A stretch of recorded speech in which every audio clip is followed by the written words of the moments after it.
안녕하세요. 성공 취업의 시작 투데이 잡스 이교욱입니다. 최악의 취업난을 겪고 있는 구직자들을 위한 취업 설명서. 어디서도 그 누구도 알려주지 않는 궁금증을 시원하게 타파해주는 취업시장의 동반자 투데이 잡스가 금요일에 여러분을 찾아뵙겠습니다. 오늘 1부에서는 어떤 내용을 살펴볼 거냐면요. 성공 취업의 첫걸음인 직무 분석. 하지만 어디서부터 어디까지 해야 하는지 막막한 취준생들이 많을 텐데요. 오늘 대한민국 최고의 컨설턴트가 평소 궁금했던 직무의 모든 것을 공개하며 합격으로 가는 가장 빠른 방법을 알려드리겠습니다. 직무역량연구소 기대해 주시고요. 이어서 여러분을 찾아갈 2부에서는요. 인생의 새로운 2막을 준비하는 중년층, 중장년층을 위한 시간 준비했습니다. 인생의 전환점에선 중장년층의 고민과 걱정을 함께 해결하며 든든한 버팀목이 되어줄 굿잡 4060 기대해 주시기 바랍니다.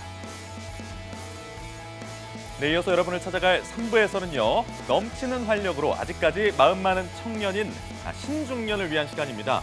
은퇴 후에 맞이한 위기를 기회로 만든 신중년들의 가슴 뛰는 도전계 브라운 마이 뉴 라이프까지 놓치지 마시기 바랍니다. 대한민국 취준생들을 위한 취향 저격 투데이 잡 잠시 후에 뵙겠습니다.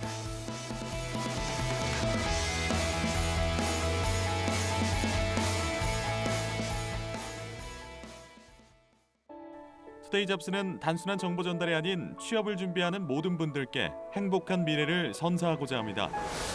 발빠르게 전달해드리는 취업 뉴스, 해결하지 못하는 취업 고민 해소, 중장년을 위한 채용 및 창업 정보, 취준생이라면 모두 꿈꾸는 대기업 공채, 차가운 취업길에 따뜻한 동반자가 되어드리겠습니다. 당신이 사원증을 받는 그날까지 생방송 투데이 잡스.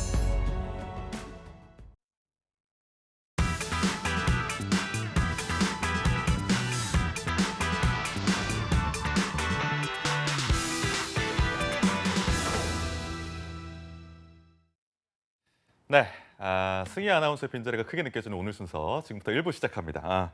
직무역량연구소로 열어볼까 하는데요. 오늘 직무역량연구소를 위해서 멀리서 오신 분 양대승 컨설턴트와 함께하겠습니다. 어서 오십시오. 네, 반갑습니다. 오늘 첫 출연이신데 이만한 각오 한번 좀 들어볼게요. 네, 오늘 직무역량연구소에 처음 예. 출연한 양대승입니다. 제가 지금까지 쌓아온 취업 컨설팅 경력을 모두 다 활용해서 여러분들에게 최선을 다해서 전하도록 하겠습니다. 예, 알겠습니다. 기대해 보도록 하겠습니다. 오늘 직무역량연구소에서 소개해 주실 직무는 어떤 건가요? 오늘 제가 소개해드릴 직무는 토목 직무입니다. 토목이요? 네. 토목은 사실 어떤 직무인지 느낌은 사실 오고 토목공학과라는 전공도 있지 않습니까? 네, 맞습니다. 근데 정확히 좀 설명을 해주시면 좋을 것 같아요. 쉽게 말해서 토목은 예. 건설, 주택, 교량, 도로 이런 건축물들, 구조물들을 짓는 직종이라고 보시면 됩니다. 예. 좀 세부적으로 설명을 드리면 네. 공사팀, 공무팀, 품질팀, 안전환경팀으로 구분하면 이해가 조금 쉽습니다. 예. 모든 기업이 그런 건 아니지만 현장에 따라서 차이가 조금 있습니다. 좀 작은 현장 같은 경우에는 공사팀에서 품질 업무를 같이 하기도 하고 공무 업무도 같이 하는 경우도 있습니다. 토목이라고 하면 그러니까 이제 건설 관련된 여러 현장들에서 직무를 아우른다. 이렇게 생각하면 될까요? 네, 맞습니다. 그렇게 생각하시면 됩니다. 근데 이제 건축공학이 있고 건축학과가 또 있고 건설 시스템 공학과가 있고 토목학과가 있고 여러 가지 네. 좀 대학에도 여러 가지 학과가 있어서 좀 네네. 혼재돼서 생각하기 쉬운데 네. 좀 정확하게 개념 설명을 해주시면 좋을 것 같아요. 네, 많은 취준생분들이 건축 사업과 토목 사업을 좀 헷갈려하는 부분들이 있습니다. 예. 네, 제가 세 가지의 이유로 좀 설명을 드리고자 하는데 네. 먼저 건축 사업은 사람이 거주하는 공간, 거주하는 거. 거주하는 공간을 짓는 사업이라고 보시면 되고요. 아파트나 이런 거. 그렇죠. 예를 들면 상가나 빌딩, 주택이 되겠죠. 예. 토목 사업의 경우에는 사람들이 거주하지는 않지만 사용하는 공간으로 보시면 됩니다. 사용하는 공간. 도로, 교량, 터널 이런 부분들이 될 수 있을 것 같은 같아요. 것들. 네. 예. 두 번째로는 건축 사업은 공간을 디자인하는 업무라고 보시면 됩니다. 그 안에 공간을요. 그렇죠. 네. 네, 토목 사업은 조금 더 넓은 범위로 이제 대지, 땅덩어리죠. 이 땅덩어리를 디자인하는 업무라고 보시면 되고요. 예. 모든 사업이 다 그렇지는 않지만 일반적으로 건축 사업은 도심지 내에 있는 경우도 있습니다. 왜냐하면 예. 사람들이 거주하는 곳을 짓다 보니까 그렇겠죠. 그렇겠네요. 그리고 토목 사업 같은 경우에는 좀 외지에 좀 변두리 쪽에 현장들이 있어서 또 두 현장의 좀 업무 환경의 차이가 있을 것으로 보여집니다. 네, 그런 차이점을 건축하고 가지고 있는 토목 직무에 대해서 오늘 알아볼 텐데 네. 공기업 입사를 희망하는 경우가 많습니다. 네, 맞습니다. 사기업하고 비교했을 때 어떤 차이가 있나요? 먼저 공기업과 사기업의 가장 큰 차이점은 아마 블라인드 채용이 아닐까 생각이 블라인드요? 듭니다. 예. 네, 공기업은 대부분 다 모든 부문들이 그렇죠. 블라인드 채용으로 진행이 되고요. 그리고 NCS 기반으로 채용 전형이 진행된다고 보시면 될 것 같습니다. 채용 전형을 조금 살펴보자면 네. 서류 전형, NCS, 직업 기초 능력 시험, 직무 수행 능력 시험, 우리가 일반적으로 전공 시험이라고 표현을 많이 합니다. 그리고 면접 시험으로 구분이 되어 있습니다. 여기서 전공 시험은 그 난이도를 토목 기사 난이도로 생각하시면 될 것 같고요. 그래서 토목 기사 수준을 생각하시면 될 것 같고 공기업을 준비하시는 분들은 좀 지속적으로 전공 공부를 하실 것을 추천을 드립니다. 그리고 사기업의 채용 전형은 서류, 인적성, 평가, 면접으로 구성이 되어 있습니다. 예. 인적성 평가 같은 경우에는 뭐 회사마다 차이가 있기 때문에 우리 지원자분들이 원하시는 기업에 좀 맞게끔 준비를 하시기를 좀 추천을 드리고 네. 참고로 제가 컨설팅했던 우리 친구들은 대부분 다 토목기사 자격증을 토목기사. 취득한 모습이었습니다. 토목기사 자격증 말씀해 주셨는데 네. 그 기사 자격증 외에도 좀 취업에 도움되는 자격증이 있을까요? 네, 제가 현직자들에게 전해드린 바로 네. 안전 관련 자격증이 좀 필요하다고 얘기를 하더라고요. 뭐 예를 들면 안전. 산업안전기사, 예. 건설안전기사가 될 수 있겠고요. 그리고 아마 공기업을 준비하시는 분들은 가산점을 위해서 자격증 취득을 하실 텐데 좀 예. 체크해야 될 부분이 직렬당 하나의 자격증만 인정을 받을 수 있습니다. 쉽게 설명드리면 토목 기사가 있고 토목 산업 기사가 있습니다. 네네. 이런 경우에는 상위 단계인 토목 기사만 가산점을 받게 됩니다. 그래서 채용 전형을 잘 확인하시고 가산점을 모두 챙겨갈 수 있도록 준비하시기를 추천드립니다. 이게 토목회사라고 따로 있는 게 아니라 건설사 안에 포함되어 있는 거잖아요. 네네네. 그래서 맞습니다. 이제 건설업의 뭐 호황이냐 불황이냐 이런 거에 많이 좀 좌우가 될 것 같은데 요즘 어때요? 건설업은 오랜 기간 동안 예. 흐름에서 지금은 조금씩 맑아지고 있다라고 좀 말씀을 드리고 싶습니다. 예. 올해 정부가 발표한 내년 국가 예산에서 SOC 사업 관련한 예산이 무려 22조 3천억 원에 편성이 되었습니다. 여기서 SOC는 사회 간접 자본이라는 뜻을 가지고 있는데요. 네. 일반적으로 국민들이 누구나 사용할 수 있는 또는 저렴한 비용으로 사용할 수 있는 시설을 짓는데 사용되는 비용이라고 생각하시면 됩니다. 공공시설 같은 거. 네, 맞습니다. 네, 도로나 항만, 토지, 산업단지 등이 될 수 예, 있겠죠. 예. 근데 그만큼 건설업과 직결되는 부분들인 거고 당연히 토목 직무와도 직결되는 부분이라는 말씀을 드릴 수 있습니다. 그래서 건설 산업비 채용에 긍정적인 영향을 줄 것으로 보여집니다. 요즘 뭐 GTX A 노선, B 노선 이런 얘기 나오던데 이런 것도 토목직무가 담당하는 사업인 건가요? 뭐 네, 철도나 뭐 이런 것들. 네, 맞습니다. 지하철이면 뭐땅 파고 터널 네. 만들고 네, 이런 맞습니다. 것들도. 그럼 되게 굉장히 규모가 늘어날 것 같은데 그에 따라서 채용도 좀 같이 증가할까요? 네, 물량이 네. 늘어남에 따라서 당연히 채용도 증가할 것으로 보여지는데 네. 한 가지 체크해야 될 부분들은 SOC 예산 중에서 무려 절반에 가까운 예산이 노후 인프라 개선 사업으로 계획이 되어 있고요.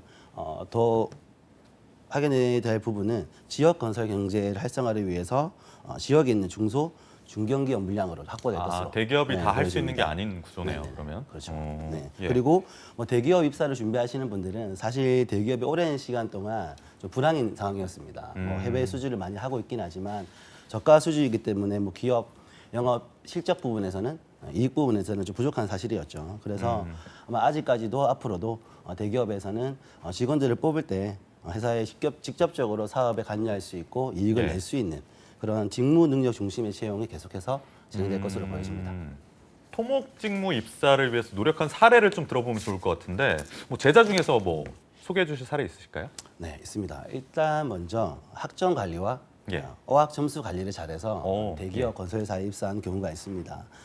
평점은 4.5점 만점에 3.97로 기억을 하고 있습니다. 아이고. 네, 그리고 이 해당 기업은 졸업 학점만 다 적는 것이 아니라 전 학년 학기별로 그죠? 다 이제 학점을 기재해서 제출하는 형식이었습니다. 네. 그만큼 학부 전체에 대해서 성실도와 전공에 대한 이해도를 보겠다. 이런 약간 지지를 좀 좀 볼 수 1학년 있죠. 때 열심히 안 한 친구들 많잖아요. 군대 가기 전에 좀 개판이라고 하긴 좀 그렇고 약간 열심히 안 하다가 네, 혹은 맞습니다. 뭐 연애하다가 갑자기 군대 그렇죠. 갔다 와서 정신 차린 경우가 있는데 네네. 뭐 그런 것도 좀 봐주지 않겠다. 매 학기마다 열심히 했던 친구라는 말씀이신 거죠, 네, 사례가. 맞습니다. 네, 네, 그리고- 계속해서 말씀해 주시죠. 네, 그리고 어학의 경우에는 토익이 830점이었고요. 토스가 레벨 6 수준이었습니다. 네. 그리고 건설학회에서 주최했던 대학생 논문 대회에도 3회 출전했었고 수상 경력도 있었습니다. 그리고 중요한 건 공사 현장에 6개월간 인터넷 경험을 있었던 그런 지원자였습니다. 뭐 다른 전공도 마찬가지겠지만 토목 지문은 더더욱 좀 전공 성적이 좀 중요한 것 같아요. 기본적인 소양을 보는 부분들이 있고요. 예. 어학은 당연히 잘할수록 유리합니다. 네, 그래서 해외 건설 사업을 수주하기 때문에 유리한 역량으로 어학 부분이 보여질 것 같습니다. 약간 교과서적인 굉장히 좋은 사례인 것 같은데 네. 사실 뭐 어학하고 학점 같은 이 스펙 말고 다른 점을 좀 강조해서 합격했다 하는 사례가 있나요? 있죠. 하나건설에 예. 입사했던 토목 직무로 입사했던 친구인데 이 친구는 특별히 건설 산업과 네. 하나건설에 대해서 굉장히 집착이 아니죠. 집중했던 집착이라고 표현할 수 있을 정도로 굉장히 집중한 네, 그런 집중했던 사례. 친구였고 저랑은 면접 대비를 지속적으로 했던 친구였습니다. 기억에 남는 부분들은 뭐 하나건설에 관련된 자료들, 신문, 매체를 통해서 얻은 자료들을 빠짐없이 수집을 했었고 뭐 시기별로, 사업별로 이렇게 정리를 했던 기억이 있고요. 네. 단순히 이 정보를 얻는 데에서 그치는 것이 아니라 정말로 산업 흐름에 대해서 이해를 하고 있는 그런 친구였습니다. 또 조금 더 재밌는 부분은 하나건설의 임원진이죠. 네네. 1차 면접을 보게 됐을 때 이제 면접관으로 들어오시는 분들이죠. 높으신 분들. 네, 맞습니다.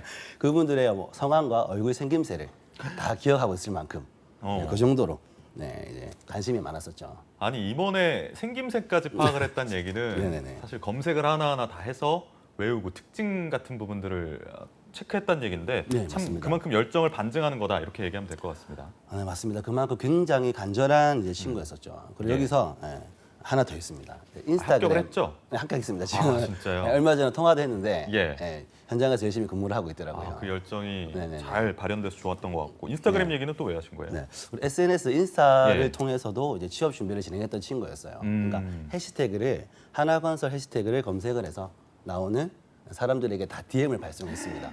야, 네. 예. 그러니까 그 친구의 생각으로는 아마 SNS에 하나건설 해시태그로 글을 올리는 사람은 전부 다 하나건설에 관련된 사람일 거다. 그러니까 그렇게 합리적인 좀 판단을 추론이네요. 하고 다 그렇게 연락을 했다 하더라고요. 그러니까 DM 보내면 이제 답이 와야 될 텐데 네네. 답장이 왔다고 하던가요? 네, 무려 100명이 넘는 사람한테 보냈고요. 예. 답변이 온 사람은 딱 한 명 있었습니다. 답변율 1%. 네, 그 선배는 본인도 취준생이 굉장히 힘든 시기였고 그 간절한 마음을 알기 때문에 도와주고자 하는 마음으로 응답을 했다고 얘기를 해주셨고요. 그 예. 선배한테 하나건설에 대한 직무와 기업에 관련된 정보들을 많이 얻어갔었던 그런 지원자였습니다. 그러니까 저희 방송 보시는 시청자분들 중에 네네. 상당수는 자기가 원하는 기업 직무자한테 DM 보내는 일이 생기지 않을까라는 생각을 해봅니다. 그리고 네, 이번에 그렇죠. 입사하신 그 제자분도 네네. 하나건설 관련해서 이제 연락 오시는 분 있으면 정말 적극적으로 도와주시겠네요.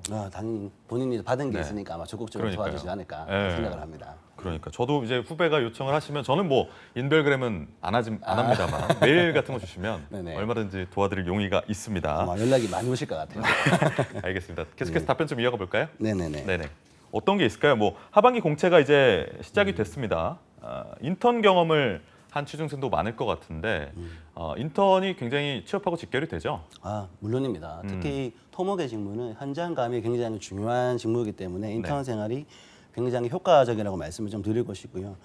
당연히 인턴이 핵심 업무를 담당하지는 않습니다. 하지만 토목공사의 단계, 흐름들을 이해할 수 있는 굉장히 좋은 기회라고 또 생각이 들고 또 하나 중요한 건 현장 실무를 하면서 본인이 이 현장 업무를 지속적으로 근속할 수 있는 네. 그런 직업 성향이 있는지 파악하는 것 또한 굉장히 중요하다고 생각을 합니다. 근데 요즘에는 인턴도 막 금턴이라고 불릴 정도로 굉장히 네, 하고 맞습니다. 싶은 일을 다 할 수 있는 게 아니잖아요. 요즘 상황 자체가.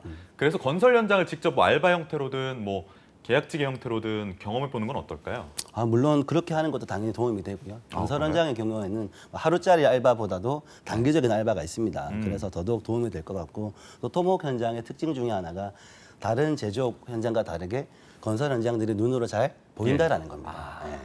그래서 저를 좀 예를 들면 제가 예전에 건설 영업 업무를 본 적이 있습니다. 예. 그때 제가 시공 업무를 하진 않았지만 현장에 왔다 갔다 하면서 가지게 되는 이해도가 굉장히 높았었습니다. 확실히 보고 듣고 느끼는 것들이 클 것 같습니다. 네, 맞습니다. 이 현장 업무가 많다는 얘기는 다른 의미로 좀 해석을 하면 남자 지원자들이 좀 많을 것 같아요. 그런 생각 드는데 어떻습니까 실제로는? 네, 실제로 많죠. 남자들이 거의 지배적인 수준이긴 한데 하지만 요즘엔 공기업에 공사의 경우에는 공기업에서는 시공 업무를 직접 하지 않고 관리 감독 업무가 주이기 때문에 우리 여성 근로자들, 여성 직원들 비율이 올라가는 것으로도 알고 있고요. 예. 하지만 현장에서는 아직까지 남자분들이 거의 절대적인 수치를 보여주는 걸로 알고 있습니다. 결론적으로 뭐 여성 비율이 옛날보다는 올라가고 있지만 전체를 보자면 남자 근로자들이 많다라고.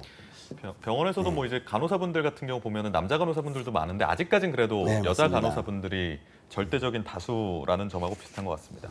건설 회사의 특성상 아까 말씀하셨지만 해외 파견도 굉장히 많이 일어날 것 같은데 입사하시는 분들이 이 점도 좀 고려를 해야 될 것 같습니다. 어떻습니까? 네, 대기업 건설사의 경우에는 거의 예. 모든 기업들이 해외 수주를 진행을 하고 있고요. 그렇기 때문에 대기업 건설사를 지원하시는 분들은 해외 파견에 대해서 당연히 고려를 하셔야 됩니다. 예. 아무래도 국내 물량만으로는 기업들이 좀 힘든 상황이라서 해외 수주에 더 많은 노력을 기울이고 있고요. 제 친구의 경우에도 대기업 건설사에 입사를 해서 1년간 근무를 하다가 베트남인 걸로 기억을 합니다. 베트남에 2년간 근무를 하고 오는 예. 그런 모습들을 봤습니다. 해외 파견을 나가면 뭐 장점도 있을 것 같고요. 단점도 분명히 있을 것 같은데 어떤 것들이 있는지 좀 짚어주시죠. 먼저 장점을 말씀드리자면 네. 장점은 급여와 경력인 것 같습니다. 아무래도 국내에서 근무를 하는 것보다 조금 더 높은 급여가 측정이 되고요. 어느 정도 차이가 있나요? 한 몇 천만 원 차이가 나는 것 같더라고요. 아, 그래요? 네. 그리고 더 중요한 건 돈을 쓸 일이 없다고 합니다. 현장에서. 그래서 모이는 금액이 더더욱 더 차이가 난다고 갔다 와서 그렇게 살수 있죠. 얘기를 들었습니다. 네. 그리고 두 번째는 아무래도 경력이겠죠. 국내 이제 현장보다 해외 현장에 있었다는 그런 경력을 가질 수 있는 것이 또 장점이 될 수 있을 것 같습니다. 단점은 아무래도 타지 생활을 한다는 게 제일 그러니까요. 힘든 그게 제일 부분인 것 크겠죠. 같아요. 예. 더더욱이 토목 현장은 외진 곳에 있는 경우가 많다 보니까 더 힘든 시간들을 오랜 시간 동안 보내야 아무래도요. 되는 것 예. 같습니다. 이를 대비해서 기업마다 주기적으로 휴가를 지급하는 그런 형태로 대처를 하고 있습니다.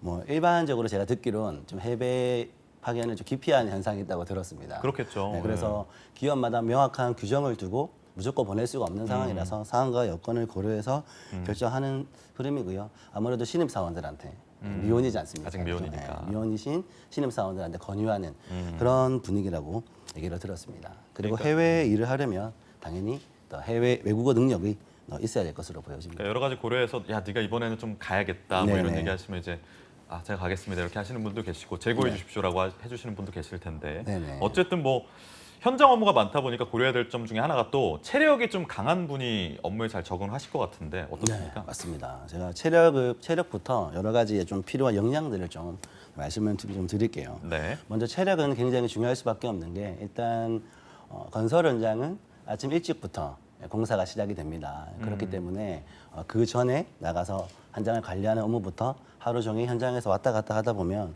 굉장히 체력적으로 중요한 요소가 될 수 있을 것 같고요. 그러니까요. 두 번째는 소통 능력입니다. 대인관계와 소통 능력인데 우리가 일반적으로 생각하는 친구들과 잘 지내는 소통이랑 조금 개념이 다른 것 같아요.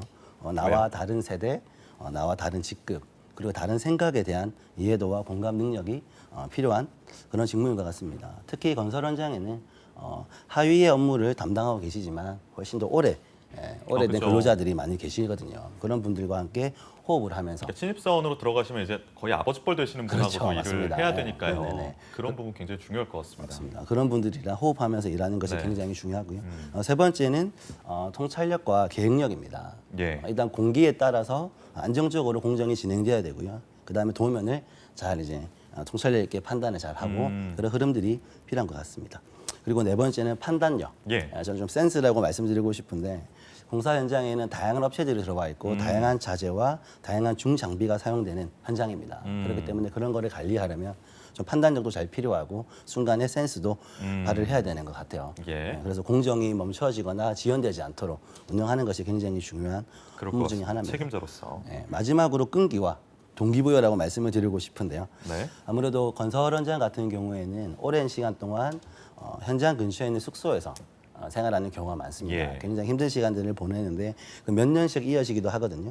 그런 공기 동안 끈기를 가지고 일할 수 있는 그런 에너지와 그럴 때마다 자기 직업에 대한 자부심을 드러내면서 좀 건질 수 있는 그런 의지가 좀 필요한 것 같습니다. 알겠습니다. 체력 말고도 필요한 역량이 굉장히 많은 것 같은데 어떤 직무든 요즘 이직이 굉장히 잦지 않습니까?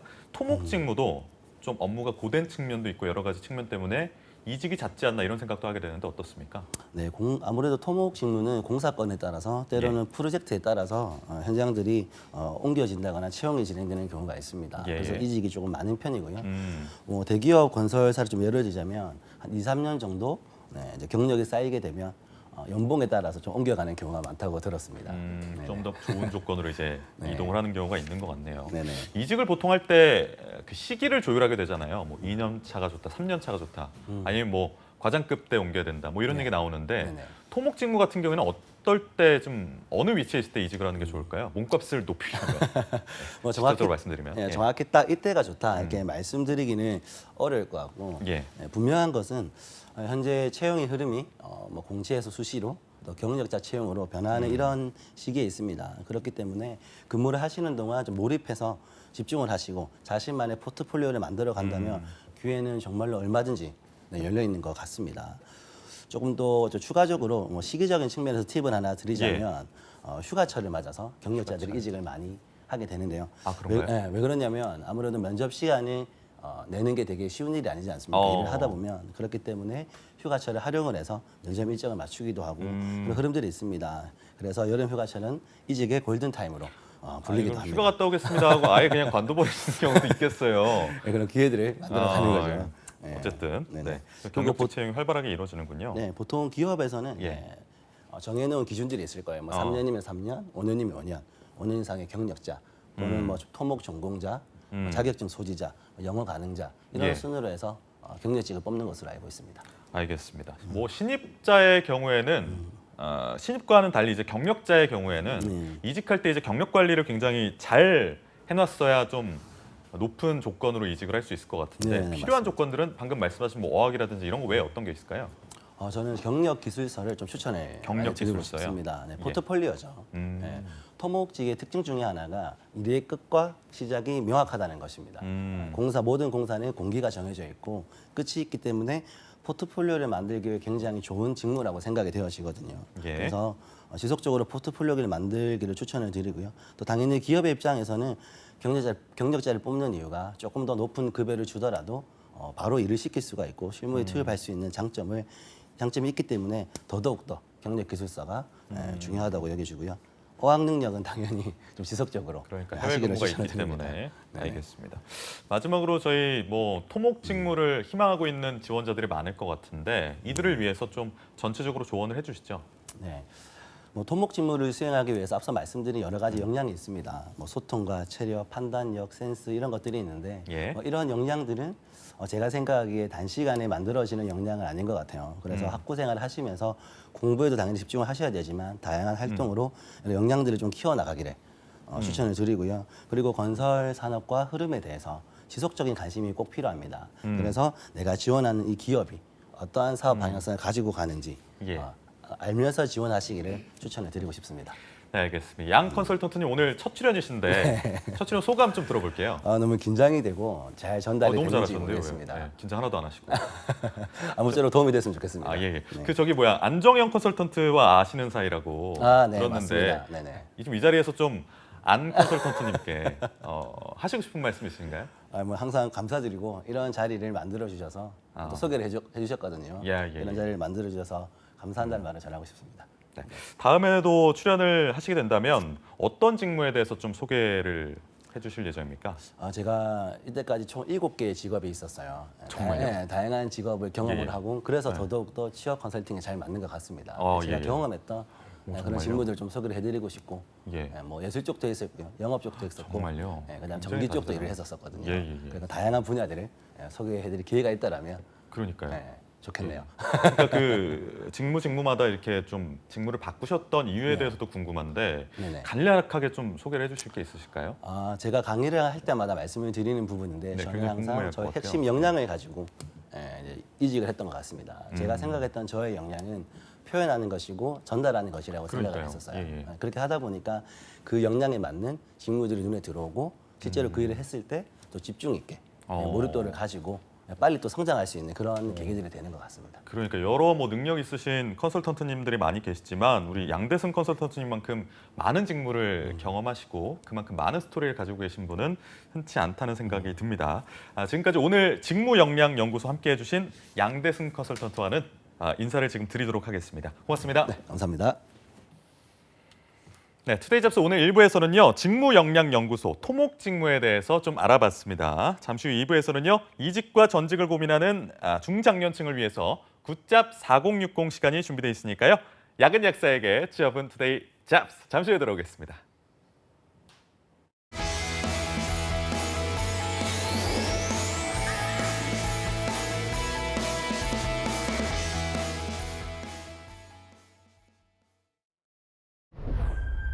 무심코 귀찮아서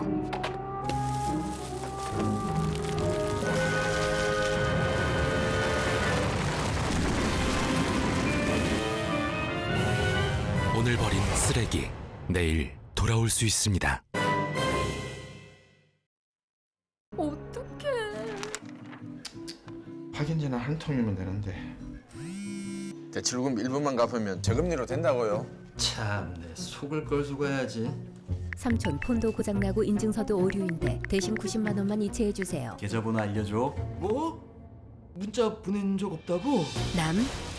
나, 누구나 피해자가 될 수 있습니다. 제가 확인해보고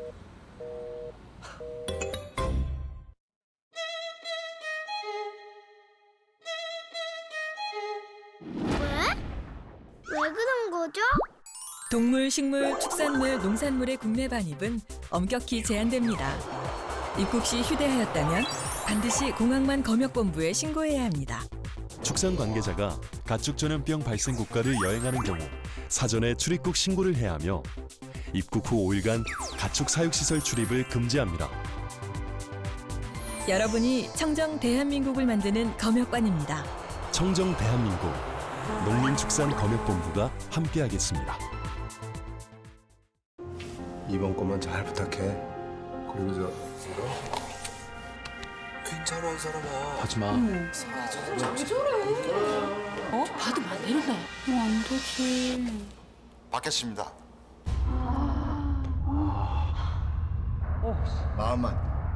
마음만 받겠습니다. 청렴한 마음과 거절하는 용기. 우리 모두의 바람입니다. 어머머 대박. 최영희 소식 들었어? 취직했다는 소문은 들었는데 독립할 자금도 모았대. 백수 아니었어?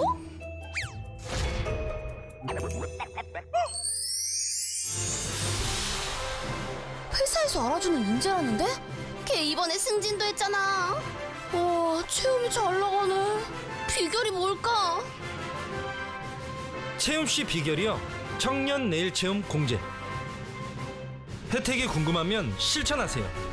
청년에겐 내일을, 기업에겐 인재를 다 채워드립니다. 청년과 기업 모두 함께해요. 신입이 들어왔다.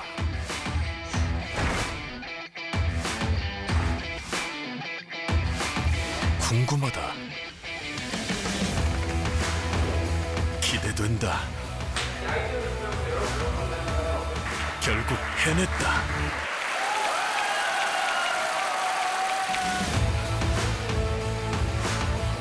스펙이 아닌 직무 능력을 갖추고 아침형 인재로 경쟁력도 높이고 근로자와 기업이 함께 얻는 이학습 병행.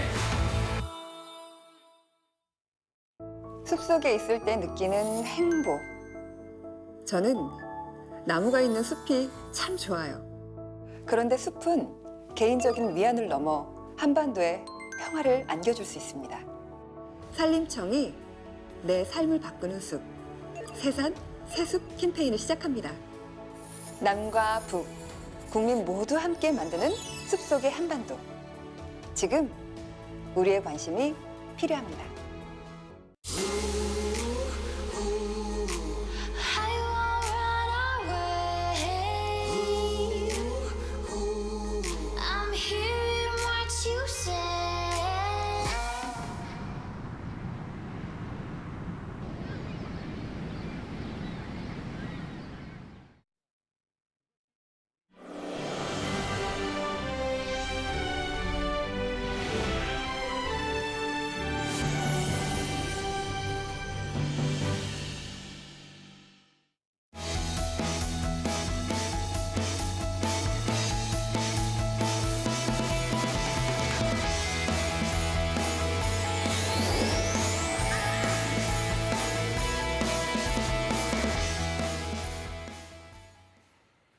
네, 성공 취업의 시작 투데이 잡스 2부에서는요. 중장년층의 새로운 인생 설계를 도와주는 굿잡 4060 준비했습니다. 함께 보시죠.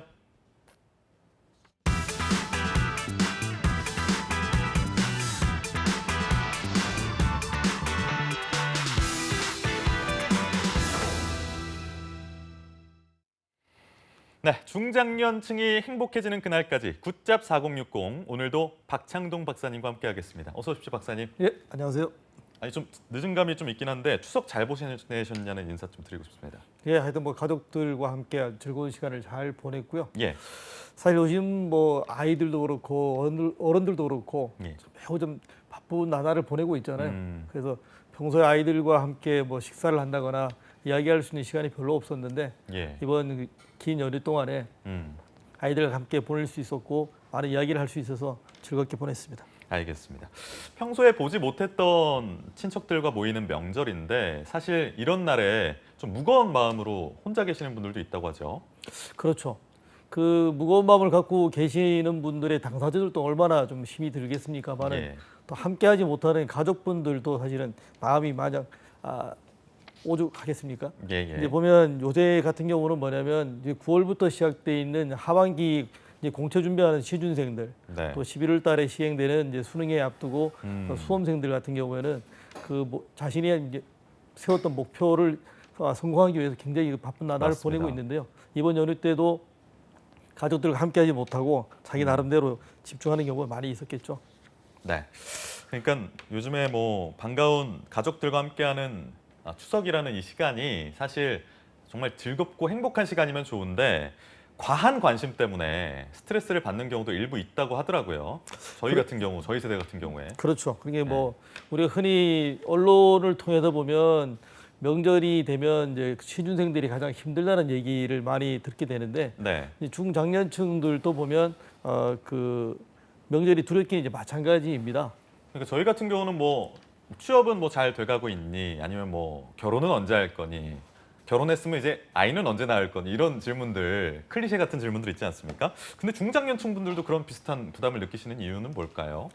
중장년층들 같은 경우는 이제 명절이 되면 일단은 뭐 그 차례 준비도 지금 굉장히 힘들 수가 있고요. 네. 그 분도 있지만 이제 우리가 명절 주문이라는 얘기를 많이 하고 있잖아요. 그러다 보니까 이제 명절 내내 가족들 먹을 뭐 음식을 준비하거나 또 상을 차리거나 치우는 것 같은 그런 이제 그러니까요. 부분이 이제 많이 힘든데 이제 그거는 일반적으로 심리적인 부담도 많이 있습니다만은 육체적 부담이 더 크다고 본다 그러면 이제 중장년층이 가지고 있는 명절의 두려움이라고 하는 건 이제 심리적 부담이 이제 많이 있을 수가 있는데요. 예. 이미 이제 명예퇴직이라든가 그 뭐 정년퇴직을 통해서 하신 5060 세대들 같은 경우에 계속 일을 하시기를 이제 원하고 계시거든요. 그 일을 살펴보면 아직 이제 그 뒷바라지해야 될 자녀분도 계시고 이제 부모 이제 부양도 해야 되기 때문에 아직은 집안에서 중추적인 역할을 해야 된다는 그 부담감을 떨칠 수 없는 것이 현실입니다. 예. 얼마 전에 봤던 그 기사를 보게 되면 이제 공공기관의 이제 은퇴하신 그 중장년층 한 분이 예. 이렇게 말씀을 하셨어요. 퇴직한 지 한 5, 6년이 되었는데도 명절이 좀 두렵기만 하다. 그 이유는 뭐냐 그랬더니까 30이 넘은 자식과 90이 넘은 노모를 계속 돌봐야 된다는 문제 때문에 명절이나 또 집안 행사일 경우에도 중추적인 역할을 해야 된다는 그 부분이 좀 부담스럽다고 토로했던 기사를 봤는데요. 네. 그만큼 사실은 이제 중압감이 있다는 것이 현실이죠.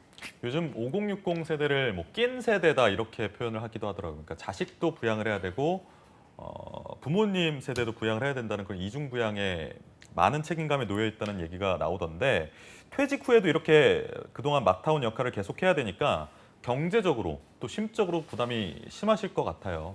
예, 지금 좋은 표현을 해주셨는데요. 그 최근에도 보시게 되면 낀 세대라는 용어를 많이들 쓰고 있잖아요. 예. 그것이 이제 뭐 흔히 얘기는 부모 부양의 마지막 세대다 뭐 이렇게 말씀도 하고 계시는데 이제 그것이 어차피 흘러가는 이제 과정에 있는 부분이기 때문에 어쩔 수는 없는데요. 네. 이제 경제적 문제는 은퇴 후에 가장 심각하게 고려가 되고 부담감이 되는 것이 사실입니다. 그러다 보니까 이제 우리가 명절 때가 되면 가장 문제는 뭐냐면 치솟는 물가의 부담감이 그렇죠. 될 수 있는데요. 네. 예, 그러다 보니 이번 명절 때 나와 있는 기사를 좀 추려본다 그러면 뭐 상차림을 간소화하겠다 뭐 이런 기사를 이제 볼 수가 있는데요. 네. 그런 부분을 가지고 경제적 부담을 좀 덜어보겠다고 하는 그런 이제 솔루션을 이제 제공하고는 있는데 사실 뭐 취준생들 같은 경우는 고민이 있으면 이제 부모님이라든가 친구들한테 이제 뭐 이렇게 토로하고 이야기하면서 맞아요. 네. 풀 수가 있는데 사실 중장년층이 뭐 경제적 부담을 있거나 여러 가지 어려움이 있어도 마음 놓고 기대고 얘기할 수 없는 것이 현실입니다. 네. 사실 이 시간을 빌어서 염치불구하고 제가 우리 젊은 세대들에게 하나 이제 부탁을 드리고 싶은데요. 네. 뭐 저를 비롯한 중장년층은 뭐 잘하든 못하든 간에 우리 여러분들 젊은 세대의 이제 부모 세대이잖아요. 그래서 명절이 아니더라도 하여튼 부모님들의 마음을 한 번 더 헤아려서 좀 이렇게 깊게 한번 생각해 주시는 그런 기회가 되겠으면 하는 좀 작은 바람을 말씀드려 봅니다. 그러니까요. 젊은 세대 입장에서 명절 되시면 또 잔소리 하시는 거 아닌가 이렇게 걱정할 생각만 했는데 그 반대의 입장도 좀 헤아려 볼 수 있는 기회 가졌으면 좋겠다는 생각이 듭니다. 사실은 이제 우리가 보면 명절이 이제 그래 부담스러운 부분만 얘기할 건 아닌 것 같고 명절이라고 한다 그러면 젊은 세대들과 소통할 수 있는 1년에 몇 안 되는 기회이기도 하거든요. 맞습니다. 그런데 이제 지금 이제 우리 이교구 아나운서 말씀하신 것처럼 젊은 사람들이 이제 피하는 부분, 그 부분을 헤아리려면 부모들이 먼저 마음을 열어야 되는데 이제 젊은 세대들이 왜 명절을 회피하는지에 대한 얘기를 곰곰이 생각을 해보시게 되면 부모들이 어떻게 변화되어야 되는지 또 부모들이 어떻게 마음을 열어야 되는지를 알 수 있을 거라고 보는데요. 이 명절을 그 세대 간의 갈등을 넘어서 이제 가족이 온전하게 같이 함께 할 수 있는 그런 자리가 될 수 있도록 부모들이 많이 좀 변화가 되어야 되지 않나 생각을 합니다. 일전에 말씀드렸던 것이 뭐냐면 판사형에서 이제 변호사형으로 화법을 이제 바꿀 것을 말씀을 드렸는데 제가 생각하기에는 이 화법만 바꾼다 하더라도 굉장히 즐거운 시간이 되지 않을까 저는 그렇게 확신을 해봅니다. 예. 민족 최대의 명절 추석을 보내고 박사님과 오랜만에 마주 앉게 돼서 추석에 대한 이야기 좀 길게 나눠봤는데 이제 본격적으로 오늘 순서 좀 진행해 보도록 하겠습니다. 예, 지금 지난 시간에도 이제 취미 활동에 대해서 말씀을 드렸는데 이번 시간에도 중장년층이 가져야 될 취미 활동에 대해서 말씀을 드려볼 텐데요. 네.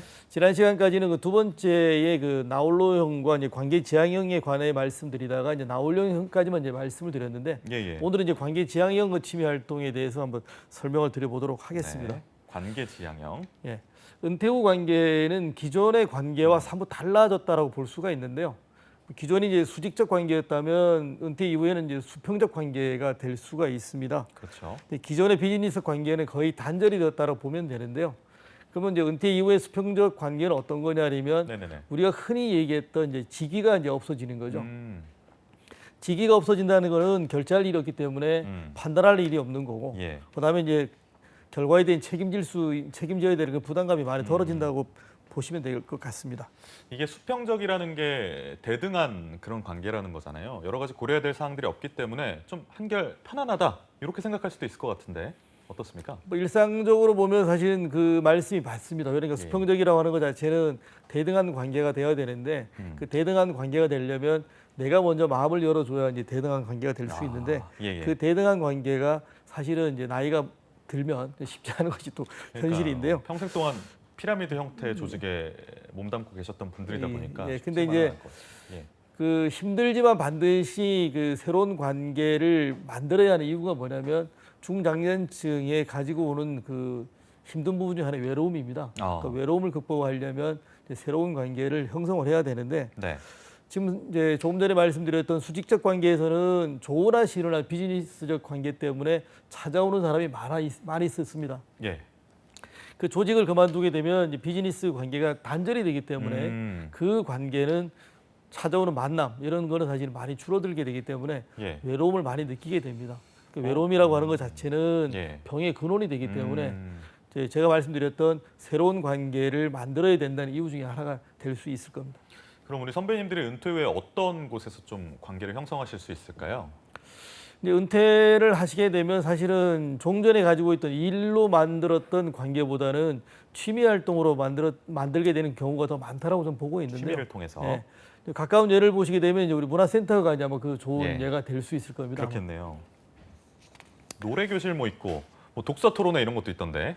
그러니까 우리가 흔히 문화 교실 얘기하면 이제 노래 교실 많이 생각을 하고 계시는데 그 프로그램이 다양합니다. 뭐 조금 전에 말씀하신 것처럼 노래교실로부터 이제 독서 토론회까지 이제 문화센터에서 정말로 다양한 이제 프로그램을 운영하고 있기 때문에 네. 그 문화센터를 찾아가 보시게 되면 새로운 취미 활동도 이제 배우실 수가 있고. 지금 여기 뭐 영상도 나오고 있습니다만. 예. 그 조금 전에 몰랐던 분들, 그분들과 이제 만남도 가질 수 있고 또 종전에 해보고 싶었던 걸 해보면서 새로움을 이제 배우게 되거든요. 나이 들어서 이제 새로움이라고 하는 건 굉장히 많은 그 도움을 주게 되는데요. 새로움은 이제 호기심을 이제 유발하게 되고, 그렇죠. 그 호기심은 또 도전 정신을 만드는 또 밑거름이 됩니다. 근데 호기심이 또 하나 이제 장점이 있다고 하는 건 뭐냐면 호기심은 이제 관심을 그 갖게 만들게 되는데 예. 관심을 갖는다는 것은 사람과의 관계에서 끈끈하게 만드는 윤활유 같다라고 할까요? 뭐 그런 힘을 가지고 있기 때문에 그런 그 문화센터를 찾아서 새로운 취미, 또 새로운 취미를 통해서 새로운 만남 그런 것을 좀 해봤으면 좋겠다는 생각을 해봅니다. 저도 얼마 전에 구청 갈 일이 있어서 잠깐 봤는데 게시판에 뭐 강좌 개설한 거 안내해 놓은 거 보니까 뭐 철학으로 세상 읽기, 뭐 좀 유명한 제가 알 법한 그런 철학자분이나 아니면 소설가, 뭐 시인분들을 모셔가지고 강의하는 것도 굉장히 많더라고요. 근데 또 무료더라고요. 그런 분들 강의 듣기 쉽지 않은데 그런 것들 참 잘 활용해서 하시면 인맥도 쌓고 또 지적인 그런 좀 충격이라고 할까요? 지적인 뭔가 그런 것도 얻고 되게 좋을 것 같습니다. 그래서 사실은 이제 관계인 지향형 취미 활동이라고 하는 거는 어떻게 보면 중장년층에게는 뭐 엔돌핀 같은 역할을 해도 뭐 과언이 아닐 텐데요. 이런 취미 활동을 하시게 되면 은퇴 이후에 많이 낮아졌던 의욕을 새로 북돋게 할 수 있는 그런 이제 계기가 될 수 있습니다. 그래서 뭐 삶의 활력소가 된다고 말씀드려도 뭐 무방하리라 봅니다. 요즘 뭐 문화센터뿐만 아니라 동호회나 밴드 이런 거 통해서 많이 모임 가지시는 분들도 많을 텐데 이런 것들 좀 잘 활용하면 좋다는 생각 듭니다. 다음 어떤 취미 활동 유형 소개해 주실 건가요? 세 번째 이제 말씀드릴 게 뭐냐면 이제 주둔지 형과 이제 유목민 형이라고 제가 분류를 했습니다. 네. 이제 우리가 취미 활동은 자기가 서 있는 그 자리에서도 할 수 있는 것도 있지만 반드시 어디로 이동을 해서 시설이 있거나 장소적 개념으로 있어서 그곳에서 활동할 수 있는 취미 활동이 있거든요. 예. 이제 주둔지형이라고 하는 거는 용어상으로도 이미 더 예상이 되셨겠지만 자기가 있는 그곳, 현재 이 위치한 그곳에서 할 수 있는 이제 취미 활동이 되겠죠. 그렇겠네요. 흔히 이제 볼 수 있는 게 뭐 독서가 이제 가장 좋은 이제 사례가 될 수 있는데요. 예. 뭐 독서라든가 뭐 음악 감상, 뭐 제자리 걷기, 요새 또 흔히 나오는 이제 유튜브에 나오는 맨손 헬스, 뭐 그다음에 명상, 그다음에 뭐 그 줄넘기 같은 경우가 이제 여기 해당이 될 수 있는데요. 네. 제가 보기에는 주둔지형 그 취미 활동이 몇 가지 이제 장점이 있는데 수시로 할 수 있다는 거죠. 그렇죠. 바로 이제 그 할 수 있는 게 하나 있고 또 하나는 뭐냐면 다른 데를 이동하지 않기 때문에 시간이 절약된다는 거. 또 상대적으로 이제 비용이 많이 저렴하다는 것이 이제 장점이 될 수가 있습니다. 제가 좀 생각을 해보니까요. 이동이 없이 현재 위치에서 할 수 있다. 약간 나홀로형 취미하고도 연계되는 부분이 있을 것 같다라는 생각을 하게 되는데요. 네, 잘 보셨는데요. 예. 이 주둔지형은 여러 사람이 모이기가 쉽지 않고 그다음에 또 공간적 개념으로 봤을 때 많은 사람이 함께 할 수 있는 그런 어려움이 있기 때문에 지금 말씀하신 것 그 나홀로형과 유사하다고 볼 수 있습니다. 유목민 형도 좀 소개를 해주시면 좋을 것 같습니다. 주둔지 형하고 반대급부죠. 예, 주둔지 형이 이제 장점이라고 하는 건 뭐냐면 자신만이 즐길 수 있는 방법으로 이렇게 취미 활동을 하기 때문에 바쁜 현대인들에게는 마음을 안정시키는 힐링을 할 수 있는 취미 활동이라고 볼 수 있고요. 예. 이제 반대로 유목민 그 형 그 취미 활동은 이동을 이제 전제로 하고 있습니다. 이동을 전제로 하고 있는데 제가 이름을 붙인 기준이 이동 수단에 따른 것이 아니고 거리적 개념을 이제 반영하는 건데요. 지금 구기 종목이라든가 도구를 활용하는 취미 활동이 주로 이 유목민 형에 많이 해당이 되는데 흔히 볼 수 있는 요새 이제 중장년층이 많이 하고 있는 당구, 그다음에 뭐 탁구, 배드민턴, 조금 이제 과한 운동으로 뭐 축구가 될 수도 있고, 뭐 볼링도 될 수 있고 그런 거가 이제 이런 장소적 개념, 시간적 개념을 시설 개념이 많이 허락되어야 할 수 있는 것도 있고요. 또 장거리 이동을 이제 전제로 하고 있는 것이 뭐냐면 뭐 스킨스쿠버나 서핑이나 이제 바다낚시 같은 경우는 좀 먼 거리를 이제 이동을 해야 되는 그런 이제 취미 활동이 될 수는 있습니다. 그러면은 제가 뭐 질문 하나 드려보면 집에다가 탁구대 설치해놓고 탁구 즐기시는 분들은 이게 유목민 형이 맞나요? 아니면 뭐 어떻게? 그거는 이제 주거지형으로 봐야 되겠죠. 주둔지형으로 봐야 되겠죠. 네, 우문에 대한 현답 잘 들었고요. 좀 활동적인 분들한테 좀 어울리는 취미인 것 같습니다. 유목민 형이라는 게. 그러니까 집에 계시면 좀 답답하고 이러신 분들은 밖에 나가서 할 수 있는 취미 활동 하시는 게 좋을 것 같습니다. 근데 비용이 만만치가 않지 않습니까? 기름값 들고 뭐 또 장비 사야 되죠. 여러 가지 있어가지고 부담스러워 하시는 분들도 있을 텐데. 이제 그 잘 보셨는데요. 네. 유목민 형은 이동에 대한 시간이 많이 걸리는 것도 있고 네. 또 초기 투자 비용이 많이 들어가는 거기 때문에 좀 투자가 많이 된다라고 이제 볼 수는 있는데요. 제 경험을 갖고 이제 말씀을 드리면 제가 1990년대 초반에 스킨스쿠버를 배웠습니다. 그러셨어요? 네, 그때가 제가 있었던 데가 이제 바닷가 옆이었기 때문에 네. 배워서 뭐 일주일에 한 두세 번 정도 이렇게 즐기면서 한 3년 동안 열심히 그 취미 활동을 했는데 예. 서울로 올라오면서도 그 활동을 이제 못하게 되었거든요. 거리적 너무 개념이 어려워서 예. 예. 그리고 또 반드시 2일 이상이 해야 되는 그런 또 조건이 있기 때문에 쉽지가 않았는데 그 유목민 형은 이제 말씀하신 것처럼 시간과 비용이라고 하는 그런 좀 제약 요건이 있다는 것, 그게 좀 단점으로 이제 받아들여질 수는 있습니다. 근데 이제 유목민 형의 그 이용할 수 있는 시설은 지금 뭐 개인이 운영하는 곳도 많이 있습니다만은 네. 최근에는 이제 그 주민들의 건강을 많이 증진하기 위해서 지방자치단체가 체육시설을 많이 확충하고 있고 뭐 개보수를 해서 굉장히 좋은 곳이 많이 있습니다. 이제 그런 것을 좀 알아보시는 것도 방법이 될 것 같습니다. 저희 집 근처에도 뭐 구민회관이나 구민체육센터 이런 데서 굉장히 많은 강좌들도 열리고 있고 가격도 저렴하더라고요. 뭐 한 달에 몇만 원이면 할 수 있을 정도로. 예, 저도 이제 집 근처에 있는 이제 네. 그 배드민턴장하고 탁구장을 한번 가봤는데요. 굉장히 깨끗하고 좋습니다. 그렇습니다. 그래서 이제 그 여기 시청하시는 분들도 그 가까이 계시는 지방자치단체에 문의하셔서 그런 체육센터를 한번 활용해 보시는 것이 좋을 거라고 좀 말씀드리고 싶습니다. 네, 시간이 없다, 뭐 시설이 너무 멀리 있다 이런 핑계로 안 하시는 것보다는 조금씩 좀 시도해 보시는 것도 좋다는 생각이 듭니다. 그 다음은 어떤 취미인가요? 네 번째는 이제 가심비형과 이제 과시형이라고 제가 분류를 했는데요. 취미 활동이 이제 사실 중장년층이 굉장히 좋습니다. 그러나 예. 이제 부담이 되는 경우가 뭐냐면 비용 문제인데 비용 문제. 결국 이제 중장년층이 선택해야 될 기준은 제가 봤을 때는 자기 만족도와 이제 비용이 되지 않을까 이렇게 보고 있습니다. 그래서 종전까지 뭐 얼마 전까지는 가성비 얘기가 많이 나왔는데 이제 맞아요. 가심비가 다시 이제 대두되는 이제 그런 시대가 되었다고 볼 수 있습니다. 가심비라고 하면 보통 어떤 걸 뜻하는 건가요? 뭐 잘 아시겠습니다만은 가성비는 이제 가격 대비 성능 얘기를 한다면 가심비는 가격 대비 내 만족도를 이제 이야기하는 마음의 거예요. 안정에서 마음 숨자 쓰는군요. 그렇죠. 예. 그래서 이 취미는 사실 하게 되는 것이 힐링을 목적으로 하고 있잖아요. 네. 그렇기 때문에 마음이 얼마나 흡족한가 그것을 우선으로 이제 선택 기준으로 삼아야 된다고 보고 있고요. 네. 그래서 가심비형은 비용 대비 내가 느끼는 만족이 얼마나 큰가 그게 이제 판단 기준이 된다고 보시면 될 것 같습니다. 네.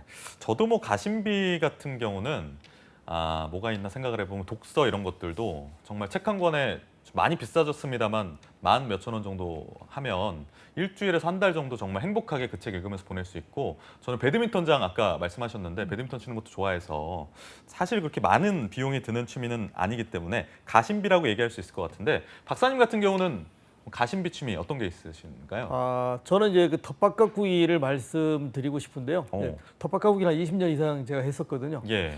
처음에 시작은 5평 규모의 아주 작은 주말 농장으로 시작했다가 이제는 이제 가족이 먹거리를 책임지는 이제 큰일이 되어 있습니다. 가족분들이 많이 안 드시나 봐요. 그럼 전체 다 먹이시려면 굉장히 많은 취미, 그러니까 가심비랑은 좀 거리가 멀 것 같은데. 근데 생각만큼 이제 큰 비용이 들지가 않는데요. 비용은 많이 들지 않지만 제 몸이 바쁘죠. 그만큼 이제 노력을 많이 해야 된다는 얘기인데 옛말에 보면 농작물은 이제 농부의 발소리를 듣고 큰다란 말이 있습니다. 그만큼 제가 부지런히 이제 쫓아다녀야 된다는 말씀을 드릴 수가 있는데 뭐 작은 사례를 말씀을 드리면 지금 이제 가을이잖아요. 예. 가을에 이제 배추를 심으면 한 1,000원 주면 배추 모종을 한 5포기나 6포기를 줍니다. 아 진짜요? 그렇게 되면 이제 키우면서 벌레도 손수 잡아주고 약도 안 치고 그렇게 하게 되는데 우리가 사실은 건강을 생각해서 요새 유기농 농산물을 사서 먹고 있잖아요. 네. 그런 걸 비교해 본다면 질적인 가치 면에서 한 포기 한 몇천 원 하지 않을까. 그러니까요. 저는 이제 그렇게 생각을 해봅니다. 네. 땅을 일구고 뭐 채소를 가꾸게 되면 제 자신은 힐링이 되고요. 그렇습니다. 저희 가족은 또 농약 그 농산물을 먹게 되고 또 저렴한 비용으로 우리가 한 해 그 밑반찬이라 할 수 있는 김장을 할 수 있기 때문에 저에게는 아주 높은 가심 비용의 취미라고 할 수 있습니다. 근데 사실 텃밭 가꾸기에 대한 긍정적인 측면 많이 얘기해 주셨는데 사실은 뭐 신경 써야 될 게 굉장히 많다 보니까 좀 마음에 정말 만족감을 얻기 위한 취미는 아닐 수도 있겠다는 생각이 제가 다시 한번 들어서 재차 여쭤봅니다. 예. 가심비 취미 맞나요? 가심비 형이 이제 저에게는 맞는데 네. 이제 텃밭가꾸기가 그 규모 경제가 안 되기 때문에 완전히 아날로그 방식으로 할 수밖에 없습니다. 그렇습니다. 선수 삽질도 해야 되고 모든 걸 해야 되는 그런 네. 부분이다 보니까 제가 이제 말씀드릴 수 있는 가심병 그 취미가 맞다는 분들은 이제 불편함을 즐길 수 있는 이제 그런 분이 충분히 그 이 텃밭가꾸기는 이제 가심병이 될 수 있고 그렇지 않은 경우에는 이제 이거는 가심병이 아닐 수 있는 노동이 될 수밖에 없기 때문에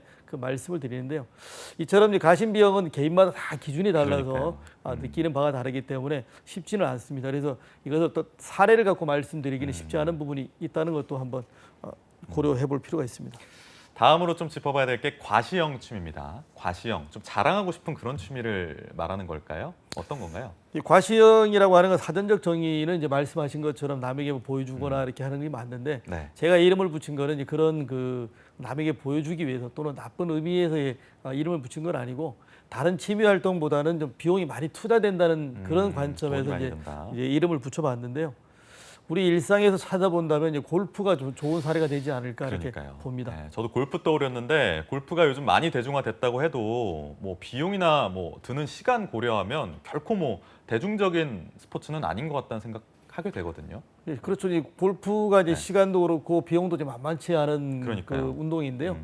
골프는 거의 하루를 이제 소모를 해야 되는 그런 운동이고 비용도 이제 만만치 않습니다. 그래서 그 은퇴 후에는 거의 대부분 분들이 말씀하시기에 한 1년 정도 지나면 골프채를 놓는다 이렇게 말씀을 많이 하시거든요. 예. 그만큼 사실은 은퇴 이후에 골프가 대중적으로 쉽게 다가갈 수 있는 취미 활동은 아니라고 저는 보고 있습니다.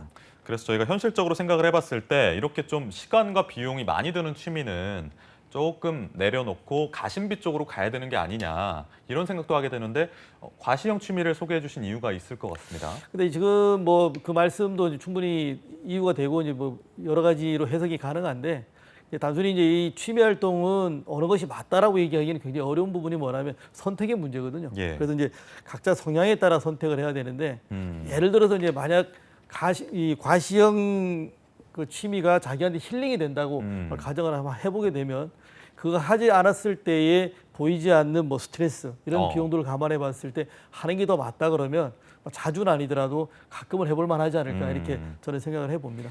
그러면 우리가 이제 여기서 중용의 자세를 좀 발휘해서 가심비하고 과시형 중간 지점쯤에 있는 취미를 선택하면 좋겠다 이런 생각도 드는데요. 그렇죠. 이제 가심비형과 이제 과시형을 절충해서 좀 이제 적절히 섞어서 하시는 것도 괜찮은데요. 평소에는 자기 만족을 위해서 이제 그 가심비형을 주로 취미 활동을 하시다가 이제 관계가 필요하거나 그러할 경우에는 이제 과시형에 참여하셔서 가끔은 해보시는 것도 좋은 방법이라고 저는 생각을 해봅니다. 네, 이렇게 취미를 단계로 나눠서 살펴보니까 그동안 몰랐던 것들이 많이 보이는 것 같아서 되게 좀 전문적으로 접근을 할 수 있는 것 같은데 계속해서 좀 이야기 이어가 볼까요? 네, 이제 마지막 이제 취미 활동을 소개해드릴 시간인데요. 마지막에는 이제 기간이 기준이 될 겁니다. 그래서 이제 단기 지향형이냐 장기 지향형이냐로 이제 구분을 해봤습니다. 그런데 취미는 좀 오래 즐길 수 있는 것이 좋다고 생각하는 게 뭐냐면 진득하게 즐겨야 실력이 늘어나잖아요, 그죠? 근데 이제 뭐 아주 개인의 역량이 뛰어나면 모르겠습니다만은 계속 바꾸게 되면 기초반에 머무를 확률이 굉장히 많기 때문에 좀 진득하게 할 수 있는, 오래 할 수 있는 그런 취미 활동이 좋지 않을까 생각을 해봅니다. 남일 같지가 않은데 그렇다면 이제 뭐 장기 지향형 쪽으로 좀 방향을 잡고 가야 되는 거겠죠? 그렇게 이제 볼 수도 있는데 단기냐 장기냐 문제는 아까 제가 말씀드렸지만 이제 선택의 문제이기 때문에 본인의 상황이라든가 그 가지고 있는 그 성향 이런 걸 따라서 선택하시는 게 올바른 방법이라고 저는 말씀드리고 싶습니다. 우리가 보통 취미 활동을 하는 가장 큰 이유 중에 또 하나가 스트레스 해소지 않습니까? 스트레스 해소 말고 좀 다른 순기능이 있을까요? 사실은 이제 취미 활동이 스트레스 말씀하셨는데 그 앞서서 힐링이 되기 때문에 스트레스가 이제 해소되는데 그 힐링이 된다는 얘기는 뭐냐면 우리가 내일을 출발할 수 있는 원동력이 될 수 있는 이제 활력소가 되는 건데요. 우리가 인생은 3일만 존재한다는 말씀을 한번 들어보셨어요? 3일이요? 보셨을 텐데 어제와 오늘과 내일입니다. 그러니까 지나간 과거의 어제와 다가오지 않은 미래인 내일에 대해서 우리가 걱정하지 말라는 그런 의미인데 이 가장 중요한 얘기는 뭐냐면 오늘 지금 이 순간에 가장 충실하자는 얘기인데 이 얘기는 무슨 얘기냐면 지금은 이 순간이 바로 지나가면 바로 과거가 되는 거고 다가오는 바로 이 순간이 방금 전에 있었던 미래였거든요. 예. 그러니까 지금 이 순간에 충실하다는 얘기는 뭐냐면 예. 3일 내내 내가 굉장히 열심히 살았다는 것을 보여줄 수 있는 그런 결과물이기 때문에 그 말씀을 드리고 싶습니다. 알겠습니다. 지금 이 순간에 집중해야 된다라는 말씀 들었는데 이 걱정을 하지 않는 게 정신 건강에도 좋고 육체 건강에도 좋지만 걱정을 하지 않으려고 또 걱정하게 되는 약간 저는 걱정이 좀 개인적으로 많은 편이라서 걱정 내려놓기 어떻게 하면 좋을까요? 혹시 이런 말 들어보셨나요? 이제 걱정을 해서 걱정이 없어진다면 예. 걱정이 없겠네. 뭐 노래 가사인가요? 그래서 이제 네. 그 나만이 모든 것을 할 수 있다는 그 부담감에서 벗어나셔야 되는데 네. 그 자신의 그 건강을 위해서 또 자신의 여러 가지를 위해서 좀 부담을 내려놓아야 하는 부분인데 중장년층들이 이제 가장 그 걱정을 많이 하거나 후회하는 것 중에 하나가 뭐냐면 그 일어나지 않을 일을 미리 이제 걱정했다는 것이 맞아요. 많이 있습니다. 예. 그래서 좀 나이가 들면서 물 흐르듯이 평화롭게 하루하루를 좀 지내볼 수 있는 그런 연습을 해보시는 것이 좋다고 봅니다. 예. 그래서 취미가 하루를 굉장히 보람되게 충실되게 보낼 수 있는 좀 원동력이 되었으면 좋겠고요. 예. 하여튼 취미가 이제 보이지 않는 큰 힘을 발휘한다는 얘기는 본인이 느끼지 못하지만 자신이 힐링할 수 있도록 여러 가지를 도와주기 때문에 삶을 윤택하게 해주고 또 이러한 그 하다 보면 이 부분이 바로 또 다른 삶의 기쁨이 될 수 있는 이런 부분이 되기 때문에 예. 굉장히 좋다고 보는데요. 혹시 이거 아나운서 최근에 그 중장년층이 가지고 있는 관심 있는 예. 그 취미가 혹시 무엇인지 아십니까? 취미요. 뭐가 있을까요? 뭐 낚시? 축구 이런 것들이 있을까요? 딱히 떠오르는 게 없는데. 뭐 도시어부 때문에 뭐 낚시도 많이 좋아하실 수 있는데요. 많이 하시는 요새는 이제 요리가 좀 대세인 것 같습니다. 요리. 예. 요생남이라는 얘기도 있던데 그런 측면인가요? 요리하시는 거 좋아하시나요? 저는 먹는 거 좋아하는데요. 사실 소질이 별로 없어가지고 다 태워먹고 이래갖고. 근데 이게 소질은 이제 하시면 되는 거기 때문에 그건 뭐 네. 충분히 가능하다 보는데요. 중장년층이 되게 되면 저는 그 요리를 하라고 하면 좋다는 게 아니라 반드시 해야 된다라고 저는 이제 권장을 해드리는데요. 요리는 이제 창의성의 결과물이라고 얘기를 합니다. 예. 그다음에 하나는 뭐냐면 요리를 하시게 되면 내가 이 요리를 했구나라고 하는 결과물에 대한 자신감을 가질 수가 있고 네. 제일 좋은 건 아내에게 선물을 할 수 있다는 겁니다. 시간의 선물. 수시로 시간도 선물해 줄 수 있고 휴식을 선물해 줄 수 있기 때문에 굉장히 좋은 될 수 있고 아이들하고도 대화의 창이 될 수 있기 때문에 저는 이제 요리를 적극 권장을 해드리고 있는데요. 이처럼 요리가 이제 가족의 단합을 가져올 수도 있고 새로운 이야기의 소재거리가 될 수 있기 때문에 우리 남자 중장년층들이 앞치마를 두르는 것에 대해서 좀 두려워하지 않기를 좀 바라는 마음입니다. 알겠습니다. 앞치마를 열심히 또 두르는 선배님들 되시길 바라면서 취미 얘기 계속 해보면요. 가볍게 하는 게 취미인 건 맞습니다. 일하고는 다르게 가볍게 하는 게 맞는데 또 실력이 늘지 않으면 그러니까 너무 가볍게 접근해서 좀 모든 일은 사실 처음에 초기에 진입하는데 약간 노력이 필요하잖아요. 근데 너무 가볍게만 접근하다 보면 실력이 늘지 않아서 지쳐서 나가 떨어지는 경우가 있단 말이죠. 이런 부분에 대해서는 어떻게 말씀하시겠어요? 사실 그거는 뭐 일이나 취미나 모든 일이 다 마찬가지로 발생할 수가 있는데요. 실력이 늘지 않으면 스스로 참 자기한테 이제 자학을 하거나 나는 왜 이렇지라고 하는 이제 그 후회감을 많이 들기 때문에 정체기가 권태기가 되는데요. 사실 이때가 굉장히 중요한 시기가 뭐냐 이 한 고비를 넘겨줘야 계속 갈 수 있는 장기 지향형 취미가 될 수 있습니다. 그래서 그 제가 얘기하는 거는 그 앞전에 말씀드렸던 은퇴 준비는 빠르면 빠를수록 좋다고 말씀드렸던 것처럼 취미 활동도 가급적이면 빨리 좀 준비해서 몸에 익혀라 이렇게 말씀을 드리고 싶습니다. 알겠습니다. 지금까지 저희가 중장년층의 취미에 대해서 이야기 나눠봤는데 이 취미 찾기를 위해서 좀 체계적인 프로그램이 마련돼 있다고 하던데 어떤 게 있습니까? 지금 중장년층 취미 찾기에 관해서 정부도 지금 적극 나서고 있는데요.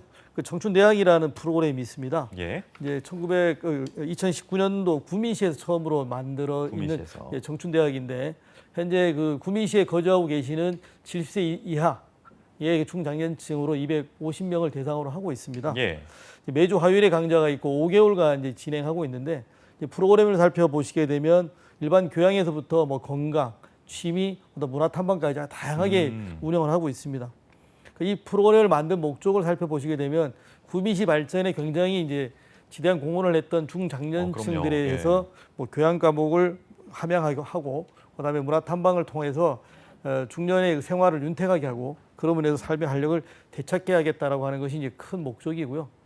10월 달에 수강이 종료되는데 예. 반응이 좋아서 내년도에도 계속 할 계획이라고 이제 말씀을 하고 있네요. 그래서 관심이 계신 분은 구미시 강동문화복지관으로 이제 살펴보시면 되는데 제가 여러분을 뵐 때마다 자꾸만 이렇게 지방자치단체가 운영하는 프로그램을 소개하는 이유가 하나 있습니다. 어떤 건가요?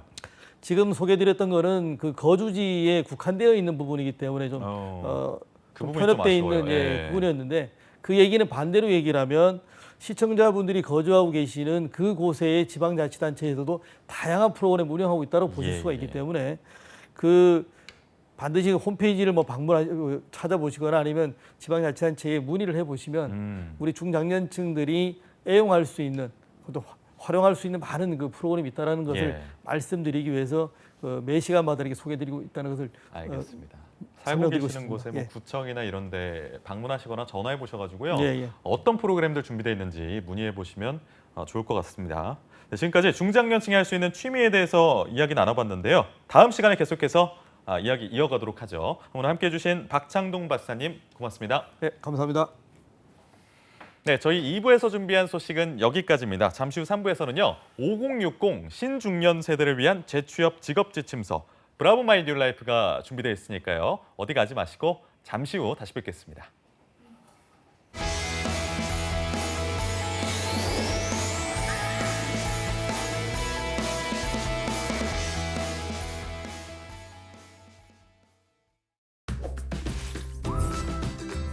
현금 없는 시대에서 지갑 없는 시대로 스마트폰 하나만 있으면 못 사는 게 없는 간편결제 시대. 소상공인을 위한 간편결제 서비스 제로페이가 본격 시행됩니다. 수수료는 다운, 편의성은 업. 스마트폰만 있으면 언제 어디서나 오케이. 제로페이 사용법 정말 간단하죠? 다양한 공공민간 상품권을 제로페이 포인트로 적립하여 사용 가능하며 사용대금 40% 소득공제 등 다양한 혜택이 주어집니다. 누구나 쉽고 편리하게 사용할 수 있는 제로페이. 서민 지갑은 두툼하게, 결제는 간편하게. 구매자와 판매자가 만드는 상생의 혁신 제로페이. 대한민국 경제를 살립니다.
네, 취업은 역시 투데이 잡스. 계속해서 신중년들의 화려한 인생 2막을 위한 직업 지침서 브라보 마이 뉴 라이프가 준비되어 있습니다. 먼저 채용 알림장부터 만나보시죠. 안녕하세요. 매일 여러분들을 위해서 실시간으로 채용 정보를 알려드리는 채용 알림장 강지수입니다. 오늘은 어떤 채용 소식들이 준비가 되어 있는지 화면으로 함께 만나보겠습니다. 먼저 첫 번째 채용 소식입니다. 삼흥산업개발에서 굴착기 운전원을 모집합니다.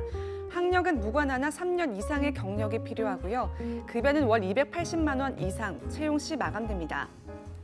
다음은 SJ정밀에서 생산 품질 사무원을 채용합니다.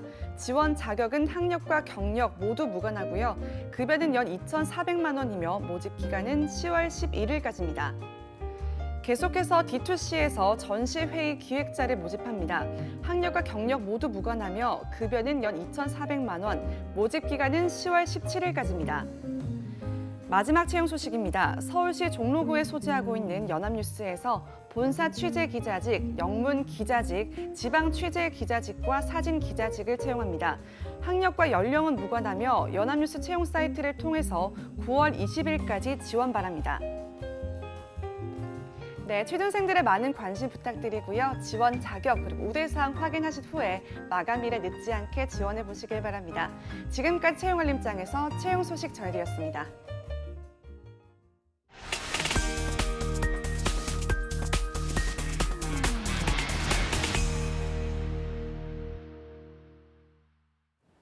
예, 매일매일 전국 각지의 생생한 채용 소식을 만나보는 순서입니다. 데일리 구인 정보 여기저기. 오늘은 우리나라 제2의 항구 도시 인천으로 가볼 텐데요. 인천고용복지센터의 양정순 주무관님 나와 계십니다. 안녕하십니까? 네, 안녕하세요. 인천고용복지부서센터 양정순입니다. 네, 주무관님. 네. 즐거운 주말이 다가왔습니다. 내일부터 뭐 하실 겁니까? 네, 이번 주말에는 사진 정리를 좀 하려고요. 아, 예. 예, 추석 때 날씨가 너무 좋았잖아요. 네네네. 그래서 그때 성묘 후에 친척분들하고 같이 인천 영종도에 있는 마시랑 해변을 다녀왔거든요. 예, 그러셨어요. 그때 찍었던 사진들이 너무 예쁘게 나온 거예요. 예. 그래서 그 중에 골라갖고 액자에 넣어서 선물을 좀 하려고 준비하려고 합니다. 너무 좋은 시간 보내실 것 같습니다. 사진 정리하시면서 추억들 한번 되짚어 보시면 좋은 시간 되지 않을까 생각이 들고요. 오늘 준비해 주신 소식 들어보겠습니다. 네, 이번 주 소개해드릴 구인사업장은 주식회사 KP일렉트릭입니다. 주식회사 KP일렉트릭은 인천시 미추홀구 주안동에 위치한 변압기 제조업체로 인사회계사무원 1명을 구인합니다. 학력은 무관하나 경력은 5년 이상이며 회계 프로그램 사용 가능자를 우대하고 있습니다. 직무 내용은 인사관리와 자대보험 등 각종 세무신고, 출납, 회계 처리 업무를 담당합니다. 주 5일 근무로 오전 8시 30분부터 오후 5시 30분까지 근무하고 임금은 연봉 2,600만 원에서 3,600만 원 수준이며 면접 후 협의 가능합니다. 접수 마감일은 2019년 9월 25일까지로 관심 있으신 구직자분들은 워크넷 구인 정보를 확인하여 이력서, 자기소개서를 준비하셔서 이메일로 지원하시기 바랍니다. 네, 5년 이상 경력을 가지신 인사회계 사무원 1명을 모시는 공고 처음으로 만나봤습니다. 다음 소식 들어볼까요, 주무관님? 네, 다음으로 소개해드릴 구인사업장은 주식회사 코릴입니다. 주식회사 코릴은 인천시 서구 가자동에 위치한 기계 자동장치 제조업체로 자재구매 사무원 1명을 구인합니다. 학력은 무관하며 경력은 신입으로 자재를 구매하고 관리하는 업무를 담당합니다. 주 5일 근무로 근무 시간은 오전 8시 30분부터 오후 5시 30분까지 근무하고 임금은 연봉 3천만 원 수준이며 면접 후 협의 가능합니다. 접수 마감일은 2019년 9월 30일까지로 관심 있으신 구직자분들은 워크넷 구인 정보를 확인하여 이력서, 자기소개서, 졸업증명서를 준비하셔서 이메일로 지원하시기 바랍니다. 네, 신입의 자재 구매 사무원 1분을 모시는 공고 이어서 만나봤습니다. 마지막 소식은요? 네, 인천 지역에서는 9월이 접어들면서 하반기 채용박람회가 각 구청마다 개최되고 있습니다.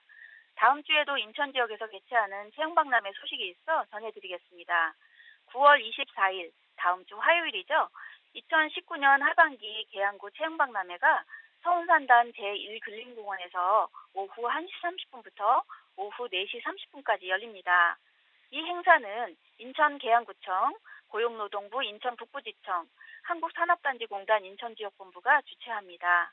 참여 업체는 60여 개 기업이며 모집 인원은 약 790명 정도 예정입니다. 현장에서는 1:1 현장 채용 면접이 가능하며 현장에서 직접 입사 서류를 컨설팅 받을 수 있습니다. 또한 결혼 이민자나 고령자, 중장년을 위한 다문화 가족 지원센터, 노인 인력 개발센터, 중장년 일자리 희망센터에서 참여하여 취업 컨설팅 서비스를 제공할 예정이고 부대 행사로 이력서 사진 촬영 등 다양한 체험장을 운영합니다. 관심 있는 구인 업체와 구직자분들의 많은 참여 바랍니다. 자세한 사항은 계양구 일자리 종합지원센터 032-450-5525로 문의하시기 바랍니다. 네, 다채로운 채용 박람회 마련해 두고 기다리고 계시니까요. 구직자 여러분들의 많은 관심 그리고 참여 부탁드리겠습니다. 오늘 소식 감사합니다, 주무관님. 네, 고맙습니다. 네, 다음 지역은 탁 트인 배경과 머드 축제로 유명한 도시 보령으로 가볼 겁니다. 보령 고용복지플러스센터의 김은희 주무관님 나와 계십니까? 안녕하세요. 보령 고용복지플러스센터 김은희입니다. 네, 주무관님. 주무관님은 주말 계획 어떻게 되십니까? 저는 당초 1박 2일 서울 투어를 계획했었는데 주말에 태풍 타파가 많은 비를 안고 온다는 소식에 다음 주로 미루었습니다. 자유로이 서울 도심을 즐겨볼 기쁨을 기다리며 이번 주말은 많이 먹고 푹 쉬려고 합니다. 알겠습니다. 다음 주에 날씨 태풍 지나가고 나면 초가을 날씨 굉장히 좋을 것 같아서 좋은 여행 되시길 바라면서 오늘 준비해 주신 내용 좀 전해주시죠. 우리 지역 첫 소개드릴 기업은 홍성군 갈산면에 소재한 주식회사 경남금속의 격리사무원 일명 구인 소식입니다. 주식회사 경남금속은 알루미늄 비레트 생산업체로 담당할 업무는 메인 매출 세금 계산서, 법인카드 정리 장부 및 업무일지 정리 등이며 세무사랑 프로그램 사용 가능자를 희망합니다. 학력은 고졸 이상, 경력 3년 이상 요구되며 스프레드시트, 회계 프로그램 가능자, 운전 가능자, 여성 구직자를 우대 채용 중으로 급여는 월 230만 원, 주 5일 40시간 근무 조건입니다. 접수 마감은 채용 시까지 오니 지원 희망하시는 분은 워크넷 정보를 살펴보시고 이력서 구비하여 방문이나 이메일로 접수하시기 바랍니다. 네, 3년 이상 경력을 가지고 계신 격리사무원 한 분을 모시는 공고 만나봤습니다. 채용 시에 마감이 바로 되니까요. 빠른 지원하셨으면 좋겠습니다. 다음 소식은요? 이어 소개해드릴 내용은 홍성군 홍보급에 소재한 희망카페의 바리스타 한 명 채용 소식입니다. 장애 있으신 분들을 위한 채용으로 장애 등급은 관계없으나 서서 근무함에 불편함 없고 양손 사용이 자유로운 분들이 지원 가능하며 담당할 업무는 카페 업무 전반, 운영, 총괄, 관리하는 일입니다. 바리스타 자격증을 소지하고 있거나 실무 경험이 있는 장애인분을 우대 채용하고 근무 조건은 주 5일, 근로 시간은 8시 30분부터 17시 30분까지이며 급여는 월 174만 5,150원입니다. 내년부터는 상여금과 급량비, 업무수당을 추가 지급할 예정입니다. 지원을 희망하시는 분들은 워크넷 상세 정보를 살펴보시고 9월 22일까지 이력서, 자기소개서, 자격증 사본 구비하여 이메일 지원하시기 바랍니다. 네, 바리스타를 모집하는 공고 만나봤습니다. 마지막 소식은요? 마지막 소개드릴 구인은 청년 2030 일자리 한마당 소식입니다.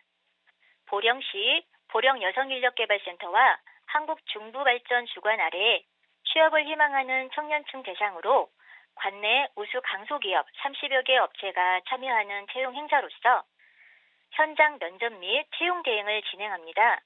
개최 일시는 오는 9월 24일 화요일 2시부터 4시까지 보령 여성인력개발센터 3층에서 진행되며 드론 조종사, 플로리스트, 조향사 등의 직업 체험관과 VR 가상 면접, 취업 서류 클리닉, 스트레스 검사 등의 이벤트관, 직업 프로그램 훈련 정보를 제공받을 수 있는 정보관 등이 함께 운영됩니다. 관심 있으신 구직자분들께서는 적극 참여하여 현장 면접도 보시고 다양한 프로그램도 체험해 보시기 바랍니다. 네, 보령에서도 채용 행사가 진행될 예정이니까요. 지역민들은 많은 관심 그리고 참여 부탁드리겠습니다. 오늘 소식 고맙습니다, 주무관님. 고맙습니다. 네, 지금까지 데일리 구인 정보 여기저기 인천과 충남 보령으로 가봤습니다.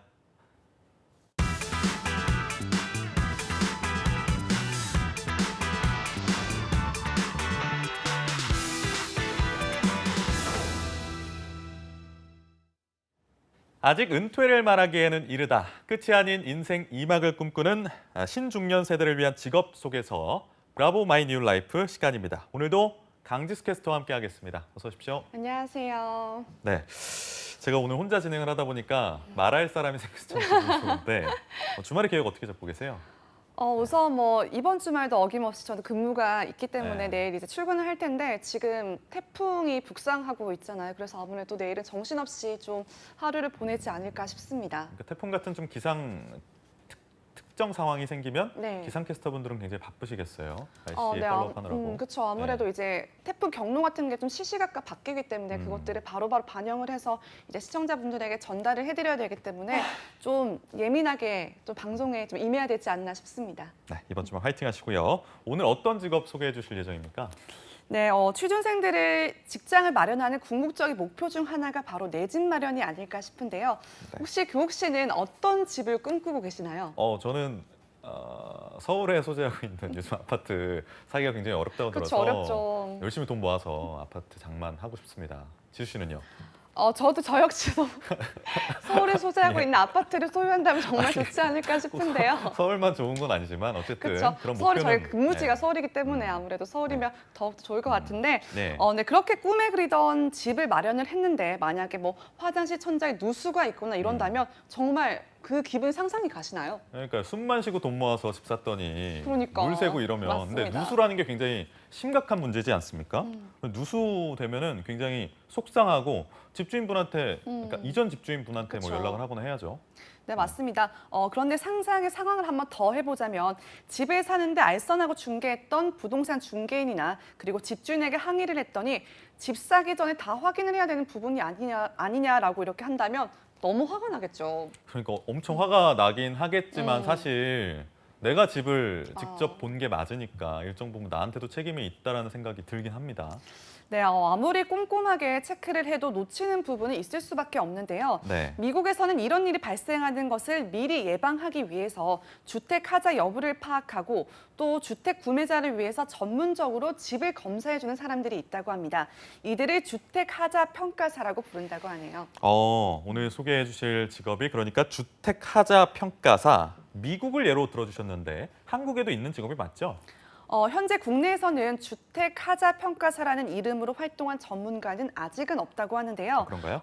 주택 매매 가격이 크게 오르면서 오랜 기간 모은 돈으로 집을 마련을 했는데 주택 거래 시 매매자의 권리 등을 보호하기 위해서 이런 전문가들이 더욱더 필요로 하게 됐습니다. 그래서 오늘 직업 소개보다는 약간 창직에 관련된 개념으로 좀 접근하면 좋을 것 같다는 생각이 드는데 미국의 예를 좀 많이 끌고 와서 방송 진행하면 좋을 것 같아요. 좀 소개해 주시죠.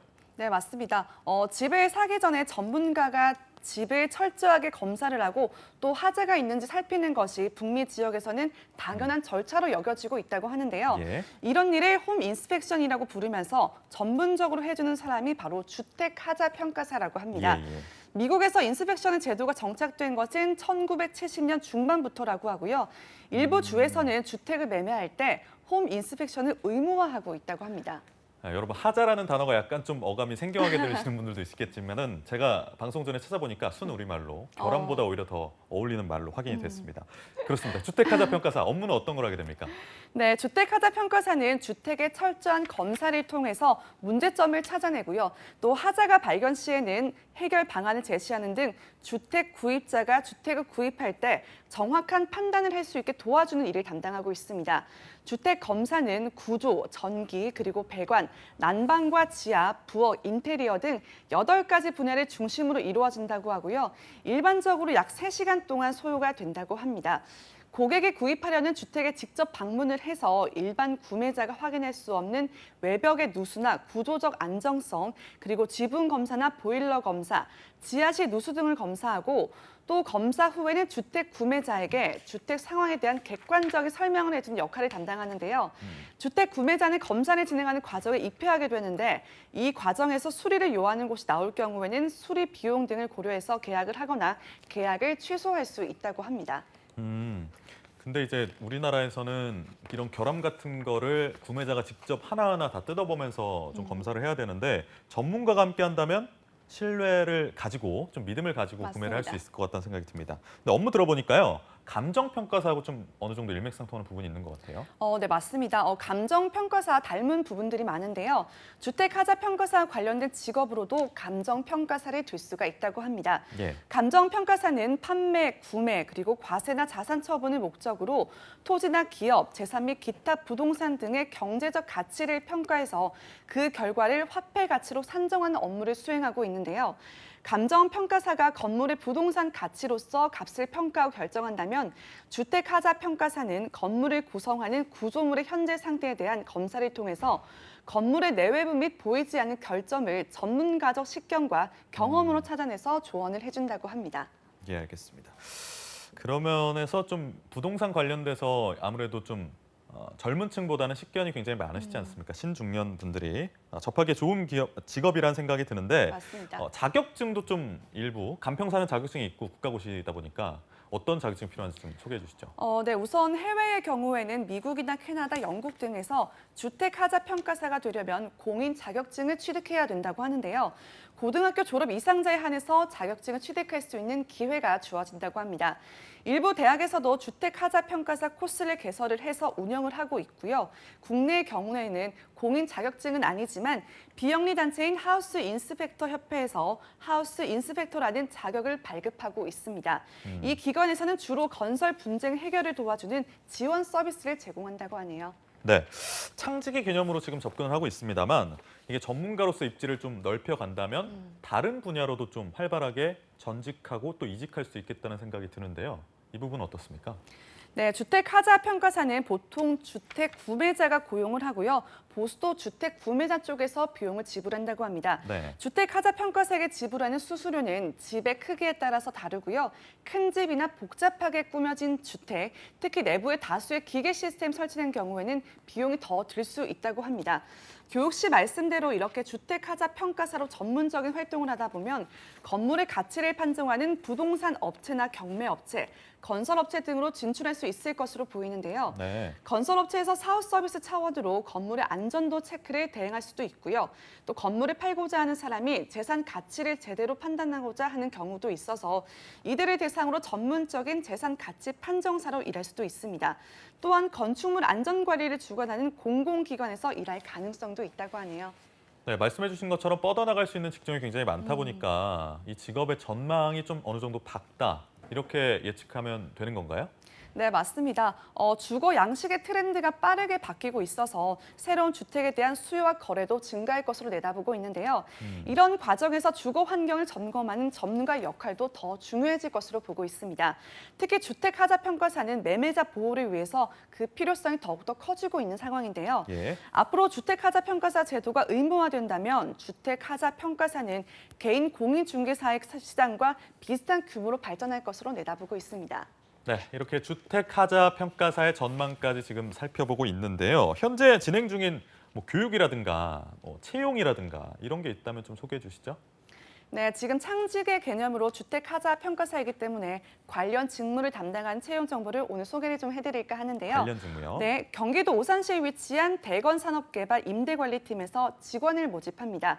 지원 자격은 초대졸 이상의 학력과 신입 그리고 2년 이상의 경력자를 모집하는데요. 성별과 연령은 무관하고요. 또 우대 사항은 사회과학 계열, 법학 계열, 상경 계열 전공자와 공인중개사 주택관리사보, 도시계획 기사 자격증 소지한 분, 그리고 인근 거주자 운전 가능자를 우대하고 있고요. 부동산 중개 및 관리 업무, 입주자 관리 및 관리비 청산, 그리고 하자 보수 및 건물 유지 보수 등의 업무를 담당한다고 합니다. 접수 마감일은 10월 10일까지로 관심 있으신 신중년 구직자 여러분들의 많은 관심과 지원 부탁드립니다. 알겠습니다. 오늘 이렇게 또 주택하자관리사라는 평가사라는 직업을 또 가지고 오셨는데 늘 이렇게 매주 새로운 직업을 신중년 분들에게 소개를 해주고 계세요. 오늘 이 직업을 선정하는 특별한 이유가 있다면 좀 들어볼게요.